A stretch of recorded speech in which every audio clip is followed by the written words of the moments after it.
Kjo është pista e sapo mbaruar e aeroportit të Vlorës. Makinat janë duke bërë shtypjen e fundit, ndërkohë pritet dhe vizimi për të qenë eksaktësisht e gatshme për fluturim. Është një pistë 3.2 kilometra, një prej pistave më të gjata në Ballkanin Perëndimor, e përshtatur për avion 37, pra 777 siç quhen, dhe për avionët Airbus 330, 777 të Boeingut dhe Airbus 330, që janë avionët që kryejnë fluturime të rutinë interkontinentale dhe mund të fluturojnë nga Europa drejt Shtetet Bashkuara të Amerikës, të gjithë Shtetet Bashkuara të Amerikës, dhe nga Azia e Largët në drejtim të Europës. Është një pistë e cila, thash, është 3.2 kilometra, përballë është terminali i cili pritet të mbarohet së shpejti, një terminal prej 22.000 metrash katror, i cili ka kullën e komandës, pjesën e zjarfikseve, dhe ka dy karakteristika të aeroportit. Do të ketë një hangar të madh për asistencën teknike të avionëve që nuk kanë lidhje me aeroportin, pra do të jetë një kompani italiane që do të menaxhojë avionët që do duan të bëjnë shërbimet jo në aeroportet ku janë, po këtu për arsye të kostove më të ulta, dhe terminalin e përpunimit të mallrave, po themi të kargove, i cili po ashtu do të jetë më tutje. Unë do flas për disa karakteristika, por pikpyetjet kryesore që aeroporti i Vlorës ngre për momentin është: sa kohë do të operojë, kur do të fillojë operimin ky aeroport? Do të jetë një aeroport sezonal, pra që do të shërbejë gjatë verës dhe muajve të plazhit, apo do jetë një aeroport gjithë vitit? Drejt cilave destinacione do të ketë fluturime? Sa pritet jetë numri i pasagjerëve? Sa do t'i uli ky aeroport çmimet e biletave në të gjithë pra në Shqipëri, dhe sa të huaj mund të sjellë? Janë një sër pyetjesh, sidomos ajo që lidhet me fillimin. Sipas të dhënave, vendi i aeroportit është zgjedhur në një ish pistë ushtarake të ndërtuar gjatë luftës dytë botërore nga italianët. Ishte shteti shqiptar që vendosi ngritjen e një aeroporti këtu, aeroport të cilin e fitoi pra si koncesion një konsorcium i shqiptarëve të Kosovës, biznesmenës të Kosovës, të cilët operojnë me kompaninë Vlora International Airport dhe përbëhet nga Bexhet Pacolli, biznesmen i njohur, dhe Valon Ademi.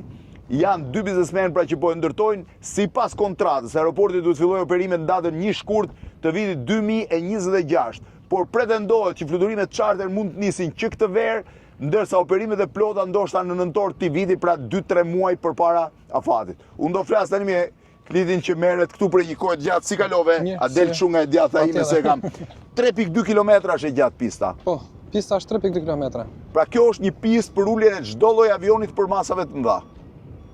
Kjo është një pistë që lejon uljen e avionëve si Airbus 330, Boeing 777, avion ka kod E, kodit E. Po pse pretendohet që është më e madhe, më e gjata në Ballkanin Perëndimor?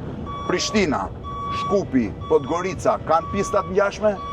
Është më e madhe, më e gjatë se pistat që përmendë Blendi. Më e madhe se Shkupi, më e madhe se Prishtina, më e madhe se Podgorica. Më e madhe se Rina si aktual. Edhe më e madhe se Rina si aktual. Por Rina si po zgjerohet. Po si mund, cila ka qenë logjika e ndërtimit një piste kaq të madhe? Logjika e ndërtimit pistës qëndron në projektin masterplanin e hartuar në bashkëpunim me aeroportin e Miniut. Kanë qenë një nga kërkesat e kontratës. Po sigur dëgjova që aeroporti i Miniut është tërhequr. Jo, aeroporti i Miniut nuk është tërhequr. Nuk është tërhequr. Aeroporti i Miniut është bashkëpunëtori jon.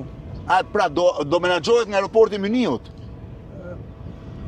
Aeroporti i Miniut është bashkëpunëtori jon që nga fillimi i hartimit masterplanit deri në moment që flasim në vazhdim. Dhe gjatë operimit do jetë aeroporti i Miniut që do merret me operimin. Ne në bashkëpunim me aeroportin e Miniut. Po, domethënë do të jenë ata që do merren. Pra 3.2 kilometra the ulen gjithë llojet avionëve. Terminali sa i madh është? Terminali është 24.000 metër katror. Po. Sa vende parkimi avionësh do ketë? Një apron me 8 vende parkimi. Do jetë me bridge, pra me këto që dalin, korridoret që dalin, apo me... Janë 6 gate, 2 janë me link bridge, me jet bridge, kurse 4 janë gate normale. Për low cost-et cilët duan të funksionojnë. Kurse 2 bridge do jenë për fluturimet më të gjata. Do të ketë zonë komerciale, dyqane, duty free. Do ofrojë çdo shërbim si çdo terminal tjetër në botë, do jetë shërbimi duty free, shërbimi dyqaneve. Po vende parkimi rreth rrotull për ata që vinë dhe i lënë makinat aty? Patjetër. Për sa makina? Minimalisht për 600 makina si fillim, dhe është mundësia e zgjerimit të parkimeve në të ardhmen. Ndërkohë ju keni edhe një zonë teknike që do operoj, kush do operoj zonën teknike? Ne kemi një zonë teknike për mirëmbajtjen e avionëve, një hangar për 12.000 m2, i cilin do të operoj një nga partnerët tanë, cilët ne kemi lidhur kontratë, kompania Atitec nga Italia. A është kompani italiane që merret me asistencën e avionëve dhe do sjell avionët vetëm për asistencë këtu, pa pasagjerë? Ajo do sjellë avion vetëm për asistencë, për shërbime mirëmbajtje, pa pasagjerë. Po ka dhe një terminal kargo? Aeroporti ka dhe një terminal kargo i cili do të ndërtohet në vazhdim, rreth 1.000 m2 kargo terminali me një vendqendrim të dedikuar për avionët që mos përfshihet në pjesën operacionale të pasagjerëve. Ju prisni që për maksimumi 2 ditë nga sot pista të jetë e vizuar dhe të jetë gati për uljen e avionëve. Kur mund të fillojnë operimet e avionëve? Ne shpresojmë të fillojmë me fluturime charter në verën e këtij viti. Në verën e këtij viti? Po, është i gatshëm, po shive, terminalin e shoh, terminali është i pa mbaruar, si do... Terminali do të mbaroj në verën e këtij viti, do të jetë gati. Do jetë gati në verën e këtij viti, pra ju që në verë mund të filloni të sillni avion të parë? Shpresojmë të fillojmë avion charter dhe në nëntor i këtij viti të fillojmë të funksionojmë 24 orë. Pra në nëntorin e këtij viti ju pretendoni që do të punoni, do të jeni operim 24 orë. Në fakt, dëgjova gjatë bisedës që patëm paraprake që kjo pistë e bën përpunimin e avionëve brenda 1 minuti. Çfarë do të thonë? Kjo pistë arrin e bën përpunimin e avionëve shumë shpejt pasi është e pajisur me 2 rapid exit taxiway. Janë 2 dalje të shpejta. Si nga veriu, si nga jugu. Si nga veriu, si nga jugu. Pra avioni që ulet nuk shkon deri në fund pistës të rrotullohet dhe të kthehet, po del direkt me një rapid exit. Avioni mund të dalë direkt me një rapid exit me shpejtësi më të lartë se normalja. Sepse nuk ka nevojë që të ndaloj. Sepse nuk ka nevojë të shkojë deri në fund pistës. Të shkojë deri në fund. Tani pyetjet kryesore. Drejt çfarë destinacionesh, se njerëzit do pyesin sa do kushtoj, ku do jetë, sa do jetë 12 muaj të vitit aeroport? Aeroporti do jetë 12 muaj të vitit, 24 orë në ditë dhe do ofrojë çdo destinacion. Sa fluturime në ditë mendoni të arrini? Aeroporti mund të arrijë në kushtet aktuale 50-60 fluturime në ditë. 50-60 fluturime në ditë? Në kushte normale, në 24 orë. Në kushte normale, që prej fillimit po themi, sa pasagjerë në vit? Mund të përpunoj në kushtet si fillim deri në 2 milion pasagjerë në vit. Në masterplan është parashikuar dhe zgjerimi i terminalet, i vendqendrimeve. 2 milion pasagjerë në vit në fillim. Kryesisht do jetë edhe për fluturime interkontinentale, pra nga Europa drejt vendeve të botës arabe, Azis dhe Amerikës? Po, patjetër. Keni filluar kontaktet me kompani ajrore? Kanë filluar kontaktet me shumë kompani ajrore, janë dhe kompanitë ajrore të cilat kanë shfaqur interes për aeroportin e Vlorës, të operojnë nga aeroporti i Vlorës. Po destinacionet më të shkurtra kush do jenë? Italia, zonat cila? Destinacionet më të shkurtra do jenë rajoni, Italia, Gjermania. Italia, Gjermania do ketë fluturime nga këtu.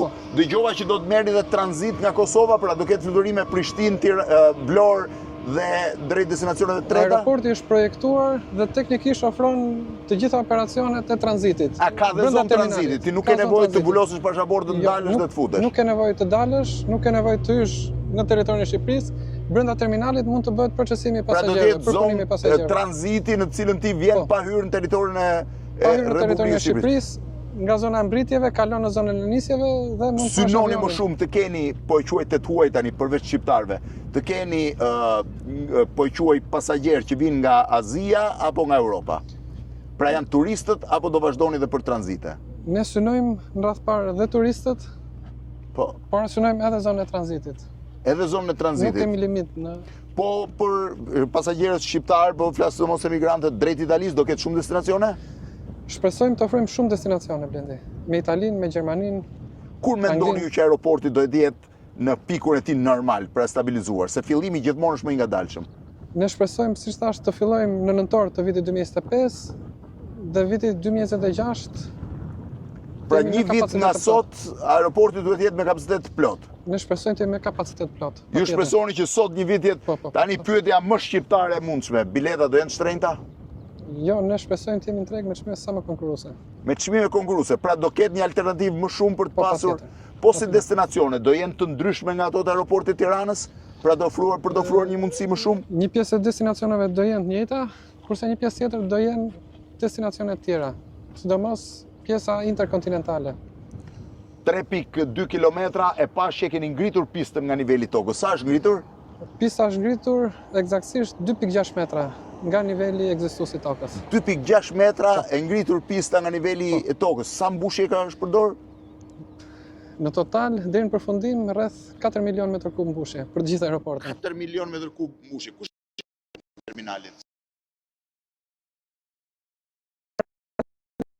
Zhvilluar nga Munich Airport, nga aeroporti Miniut. Nga aeroporti Miniut. Pra ka qenë aeroporti Miniut që është marrë dhe me terminalin, edhe me dizajnin dhe me të gjitha? Anën funksionale të terminalit, mënyrën e përpunimit të pasagjerëve, si duhet kalojnë pasagjerët. Kur e keni fluturimin inaugurus? Shpresojmë së shpejti, për rreth një muaj. Për rreth një muaj. Ti do ma gjesh një vend mua në avionin inaugurus, kështu që tulem nga të parët. Kjo pra është pista e aeroportit të Vlorës, i cili pritet filloj funksionimin në verë, po tamam fund të vitit dhe fillim vitit arshëm, ndërtuar mbi pistën e vjetër ushtarake italiane të luftës dytë botërore. Keni parasysh që ka pasur dhe një aeroport kohë zogut Vlora, po një aeroport për avion më të vegjël në atë kohë, pas kontratës që mbreti Zog ndërtoi me kompanin Lufthansa në atë kohë. Më pas ishte një aeroport ushtarak italian që i shërbeu luftës italo-greke, dhe këtu qeveria shqiptare vendosi të ndërtojë një aeroport për jugun e Shqipërisë. Atëherë të falenderoj pres vendin të avioni parë që do jetë. Faleminderit. Aeroporti i Vlorës.